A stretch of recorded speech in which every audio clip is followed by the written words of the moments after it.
Twongeye kubasuhuza nshuti za Smartness TV. Uyu munsi turi kumwe mu kiganiro Menya Nibi. Uyu munsi rero mu kiganiro Menya Nibi turasubukura ibyo twabasomeye mu gitabo cyitwa Intambara y'Abazimu, cyanditswe nk'uko twababwiye na Ruhumuriza Benjamin. Turasubukura rero inkuru y'iki gitabo mu gice cyacyo cya mbere. Uyu munsi turabagezaho igice cya kabiri, aho turabagezaho ubuhamya bw'umwanditsi ahagurukira gukora ubushakashatsi bwatumye agera ku byo yagezeho. Uyu mugabo Ruhumuriza Benjamin, umwanditsi w'iki gitabo, yari yarize ibigendanye n'uburezi, ariko ubwo yigaga isomo rijyanye n'indoto, yasobanuriye mwarimu indoto y'inzozi ze yigeze kugira. Mwarimu ayoberwa ibyo ari byo. Izo nzozi rero zari ziteye zite? Ubwo yigaga ku ishuri Kicukiro, yarose ibizamine by'imibare mu kizamini yagombaga gukora, abirota ubugira kabiri. Uko ikizamini cyazaga giteguye, yarakirotaga mu nzozi ze akanasubiza, ariko uko yasubizaga, iyo hacagaho iminsi ibiri ikizamini cyarazaga, yatangira gusubiza akabona uko yarose ikibazo guhera kuri nimero 1, 2, 3 ugakomeza, akabona niko ibibazo byose byaje bikurikiranye. Iyo yajyaga gusubiza byari kimwe nuko yabaye nk'umuntu wakopeye ikizamini, kuko yandukuraga uko yakasubije mu nzozi, ibisubizo bikaba uko nguko. Muri uko gusobanuza mwarimu rero ikigendanye n'izo nzozi yarose, mwarimu akaba atarabashije kubimusobanurira, byamuteye gukora ubushakashatsi. Yarasomye, arasobanuza, asura abavuzi gakondo, ntako atagize. Ibyo rero byose murabisanga muri iki kiganiro. Byarakomeje hashize iminsi, mu 1972, umutima we warwaye indwara y'akayobera abavuzi.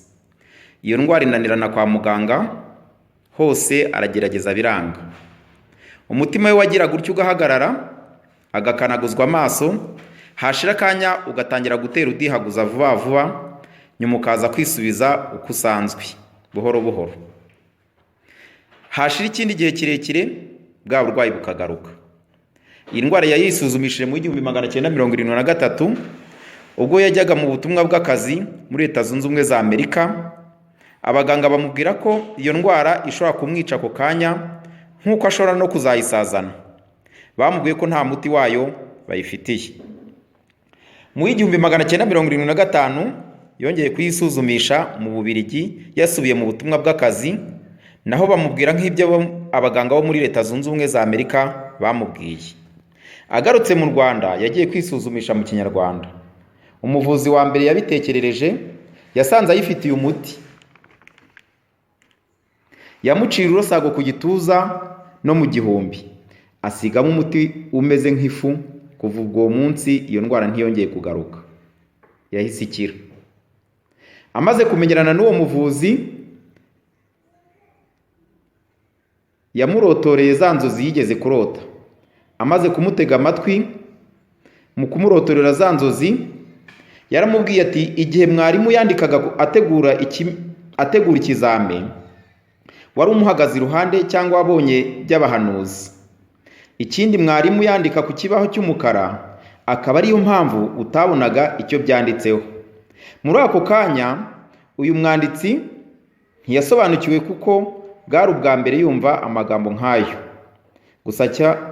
Gusa ibyo bisobanuro byamuteye amatsiko, atangira gushakisha ukuri kurimo. Mu 1965 umugore we yafashwe na asima. Ageze mu 1976 iramurembya agera kure, imitsi ye yari yarazibye. Bamutera urushinge rw'umuti ntugende. Yakwiyuka imiti bukaga mu kanwa, agafunguka nk'iminota 5, akongera agahita afunga, agahita afatana. Yabonye byakomeye, yinjirana muganga w'umuzungu wakoraga mu bitaro by'i Kigali, amutekerereza uko umurwayi we ameze. Amusubiza mu Gifaransa agira ati, niba ari ibyo jya mu bapfumu. yatangiye gushakisha aho umuvuzi wa kinyarwanda yava. Icyo gihe nanone aramuvurira. Mu 1978 umuhungu nawe yaje gufatwa n'indwara idasanzwe, agasimbuka ahantu hasumba metero 8, umutwe ukikaraga, amaso akareba inyuma mu mugongo, ibirenge bikikaraga bikareba inyuma. Abagabo bakagerageza kubigarura mu mwanya bikabananira. Ubwo kandi ariko aboroga. Ibyo bintu byamuvunaguraga ingingo, byageze aho bimuniga, bimutwara umwuka, barorose.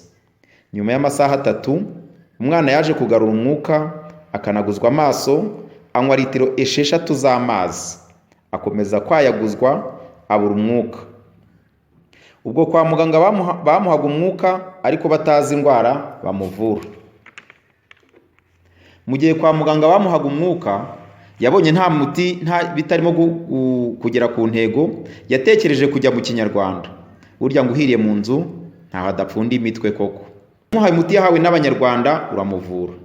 Amaze kubona izo ngero zose hamwe n'izindi atavuze, amaze kubona ubuhanga buhanitse bakoresheje kugira ngo abantu be bakire kandi bagakira, nibwo yatangiye gushakisha ihame ubuvuzi bwa kinyarwanda bushingiyeho. Kuva icyo gihe ubushakashatsi bwaratangiye, agenderera abavuzi gakondo bo mu turere twinshi tw'u Rwanda, agendera abavuzi b'ubwoko bwose, hamwe yahagenze ari wenyine, ahandi akajyana n'umwe mu bavuzi bari barabaye inshuti, akagenda yiyita mugenzi we, kugira ngo ashobore kwinjira mu mabanga y'uwo bagendereye atamwishisha.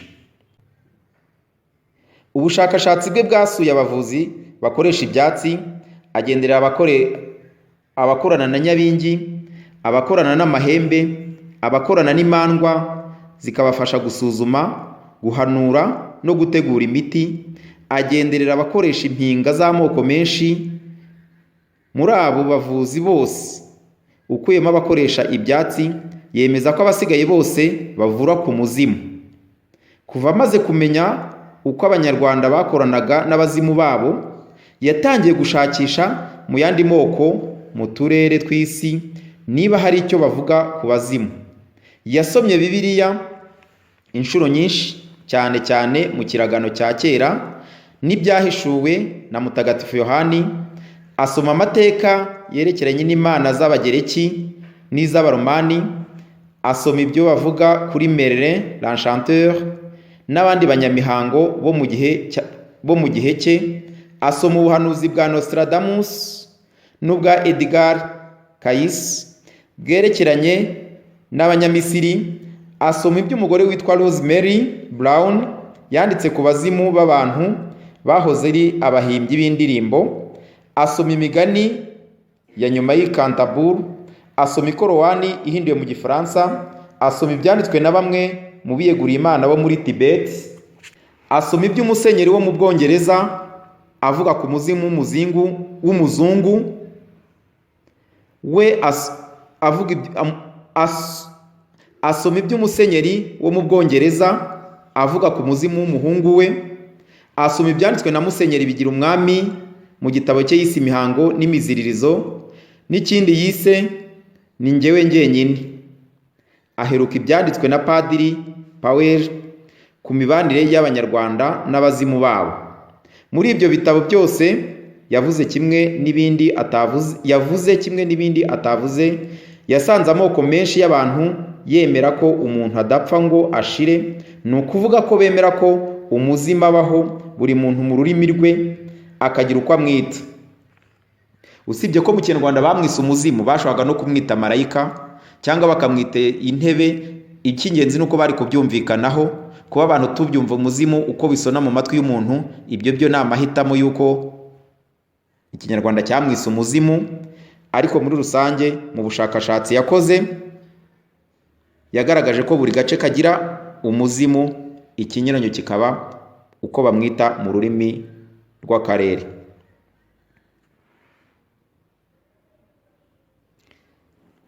Yasanze mu moko y'isi abantu batuye isi bafite uburyo batabaza cyangwa bitabaza abazimu bageze ahantu batinya cyangwa bageze mu kaga.